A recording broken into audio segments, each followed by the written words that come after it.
exprimer ma profonde gratitude aux autorités de l'administration pénitentiaire, au directeur général, à l'ensemble du personnel.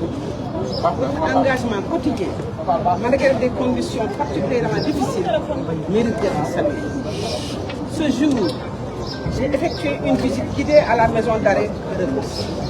Monsieur le Président de la République, son Excellence M. Diomaye Diakhar Faye et Monsieur le Premier ministre Ousmane Sonko suivent de très près la réalité préoccupante de la surpopulation carcérale dans cet établissement.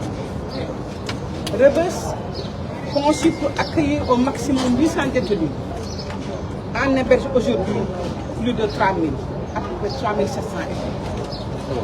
Cette situation constitue une atteinte à la dignité humaine, un frein à l'efficacité de nos politiques pénales. Ce constat, je ne l'ai pas seulement vu de mes propres yeux aujourd'hui. Il a été régulièrement établi et documenté par plusieurs organes de contrôle de l'administration. L'Inspection générale de l'administration de la justice, l'autorité indépendante de contrôle des lieux de privation de liberté, ainsi que les institutions internationales. Tous ont dénoncé cette surpopulation chronique et ses effets délétères. En ma qualité de ministre de la Justice, garde des Sceaux, je tiens à rassurer l'ensemble des détenus, qu'ils soient en détention provisoire ou condamnés, sur l'engagement total de l'État à améliorer de manière tangible leurs conditions de détention. Il ne s'agit pas d'une question de confort, mais d'un impératif de justice, d'humanité et de respect de nos engagements internationaux. Il faut avoir le courage, la responsabilité et la lucidité de le dire. La situation actuelle est aussi la conséquence d'une inaction prolongée. Depuis l'indépendance de notre pays, aucune nouvelle prison n'a été construite, alors même que la population carcérale n'a cessé d'augmenter. L'ancien gouvernement avait pourtant prévu, dans le cadre du programme de modernisation des infrastructures judiciaires, la construction de notre établissement pénitentiaire d'une capacité de 2500 places. Ce projet, malheureusement, n'a jamais été achevé et s'est transformé en un véritable scandale de prévarication sur fonds publics. Aujourd'hui, il est devenu urgent d'apporter des réponses concrètes, à la fois conjoncturelles et structurelles, à la surpopulation carcérale. C'est pourquoi, dans un souci de rupture, de pragmatisme et de réforme, je suis venu ici non seulement pour constater, mais aussi pour agir. Je vous annonce donc une série de mesures qui s'inscrivent dans une politique pénale plus humaine, plus efficace et plus conforme à nos valeurs. D'abord, comme premier point, l'élargissement du recours aux alternatives de poursuite, aux poursuites et à l'incarcération, notamment pour les délits mineurs, en renforçant les mesures telles que la médiation pénale, le travail au bénéfice de la société ou encore le port du bracelet électronique. Deuxième point, l'aménagement systématique des peines au moment du prononcé du jugement ou en cours d'exécution, chaque fois que cela est juridiquement et humainement possible, en particulier pour les détenus malades, âgés ou en fin de peine.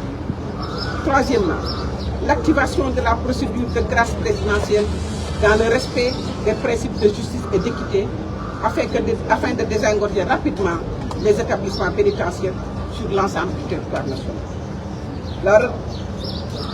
Quatrièmement, la relance effective du programme de construction de nouvel établissement pénitentiaire moderne sur la base d'un cahier de charges transparent et rigoureux soumis à un suivi strict des autorités compétentes. Nous devons sortir d'une logique purement répressive pour entrer dans une ère de justice restauratrice et d'insertion. C'est un devoir moral, une obligation juridique, mais aussi un signal fort envoyé aux Sénégalais et à la communauté internationale. Toutefois, je tiens à être parfaitement clair.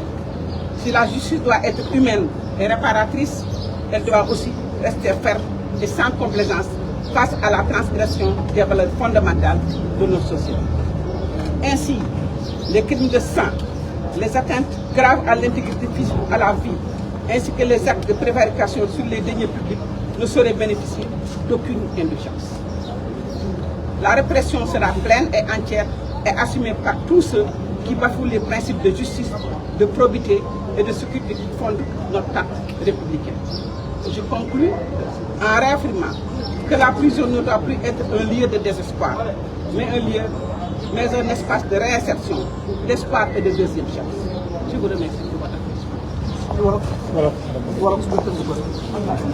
waaw dama ñëwoon fi tey tàmbali nag di gërëm ñi nga xam ni ñoo yore ci responsabilité wu di taxawu di sàmm di soññ di surveiller prisonniers yi muy administration pénitentiaire di gërëm di féliciter directeur bi ak personnel bi fi def yëpp ndax waxtaan naa ak prisonniers yi ñoom ñëpp ku ci nekk gërëm nañu leen sant nañ leen wax leen ndax nañ ñi ngi def seen kéemtulaayu kàttan taxawul te ñu ngi liggéey ñoom tamit ci conditions yu metti waaye terewul ñu ngi leen di jàppale génn gat tey dama fi ñëwoon nag ci maison d'arrêt bi parce que nag président de la république ak premier ministre président de la Bassirou Diomaye Diakhar Faye ak premier ministre Ousmane Sonko ñi nga xool bu baax a baax situation bi nga xam ne bi nga am ci suñu prison yi surtout fii ci Rebeuss mu nekk nit ñu bare te du woon loolu lañ leen war loolu ci nit ñoo fi waroon nekk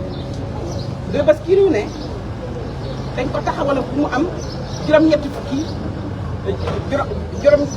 téeméeri prisonniers donc bi ñu koy taxawal juróom-ñetti téeméeri prisonniers ñoo fi waroon nekk waaye tey ñu ngi ci ñetti junni ak juróom-ñaar téeméeri nit